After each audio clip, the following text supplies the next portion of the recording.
সম্প্রতি বাংলাদেশের সোশ্যাল মিডিয়ার আলোচনার শীর্ষে রয়েছে ভারতের বাঁধের বিপরীতে বাংলাদেশে নতুন একটি বাঁধ দেওয়া। আসলেই কি ভারতের বাঁধের বিপরীতে বাংলাদেশে আরেকটি বাঁধ দেওয়া সম্ভব? আসুন আগে জেনে নেই বাঁধ কী এবং কেন তৈরি করা হয়।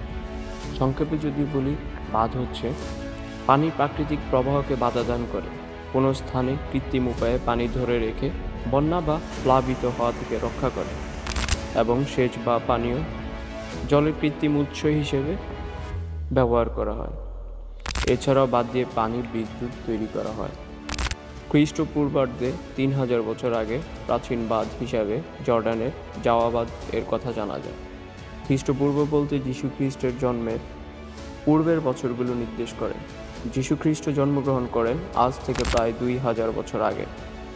তার মানে আজ থেকে 5000 বছর আগে জাওয়া বাঁধ নির্মাণ করা হয়। এবার আসি মূল কথায়। ভারত আমাদের বন্ধু রাষ্ট্র। বাংলাদেশের বয়ে চলা প্রায় 54টি নদীর উপর ভারত বাঁধ দিয়ে রেখেছে।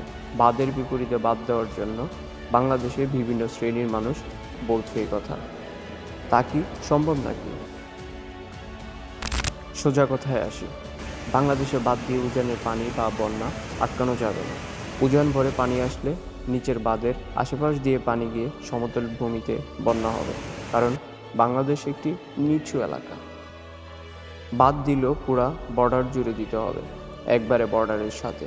বাংলাদেশে 100 বছরের বাজেটেও কাজ হবে না। এটা করতে গেলে মনে করেন বাংলাদেশের 100 বছরের বাজেটও কাজ হবে না। বাংলাদেশের প্রায় 80% প্লাবনভূমি নিয়ে গঠিত এবং দেশের বিশাল এলাকা সমুদ্রপৃষ্ঠ থেকে মাত্র কয়েক মিটার উপরে অবস্থিত, যা বন্যা এবং সমুদ্রপৃষ্ঠের উচ্চতা বৃদ্ধির জন্য অত্যন্ত সংবেদনশীল করে তোলে। বিশ্বব্যাংক প্রকাশিত ঝুঁকিপূর্ণ 12টি দেশের তালিকায় বাংলাদেশের অবস্থান 10ম। সমুদ্রপৃষ্ঠের উচ্চতা 3 ফুট বৃদ্ধি পেলে বাংলাদেশের 17% পানির নিচে চলে যাবে। সেক্ষেত্রে ভারত সমুদ্রপৃষ্ঠ থেকে কিছুটা হলেও উপরে। বুঝতে পেরেছেন হয়তো বাংলাদেশ কত নিচু এলাকা বা দেশ। এবার বলি সমুদ্রপৃষ্ঠের উচ্চতা কিভাবে বৃদ্ধি পায়। সমুদ্রপৃষ্ঠের উচ্চতা বৃদ্ধির অন্যতম কারণ হিসেবে বিবেচনা করা হয় জীবাশ্ম জ্বালানি পোড়ানোর কারণে বায়ুমণ্ডলে কার্বন ডাইঅক্সাইড এবং অন্যান্য গ্যাস মুক্ত হয়ে পৃথিবী হতে তাপ নির্গমন রুদ্ধ করে দেয়, ফলে সমুদ্রে এই গ্যাসসমূহ শোষণ করে। এর ফলে সমুদ্রের তাপ বৃদ্ধি পায় আর সমুদ্রের পানির আয়তন বাড়ে। সমুদ্রপৃষ্ঠের উচ্চতা বৃদ্ধির আরও একটি কারণ হলো মেরু অঞ্চলের বরফ গলে যাওয়া। 1901 হতে 2018 সাল পর্যন্ত সমুদ্রপৃষ্ঠের উচ্চতা 6 থেকে 10 ইঞ্চি বৃদ্ধি পায়, যা বাৎসরিক 1 থেকে 2 মিলিমিটার হারে। স্বাভাবিকভাবেই ধরে নেওয়া যায় বাংলাদেশ একটি নিচু দেশ। ভারতের বাঁধের সামনে বাঁধ দিয়ে সব পানি রুখে দেওয়া মোটামুটি সম্ভব না। বাংলাদেশের 57টি আন্তর্জাতিক নদী, যার 54টি উৎপত্তি ভারতে এবং 3টি মায়ানমারে। বাংলাদেশের নদীর ধারার পানির উৎস হিমালয়। তাহলে প্রশ্ন আসে, সমাধান কি?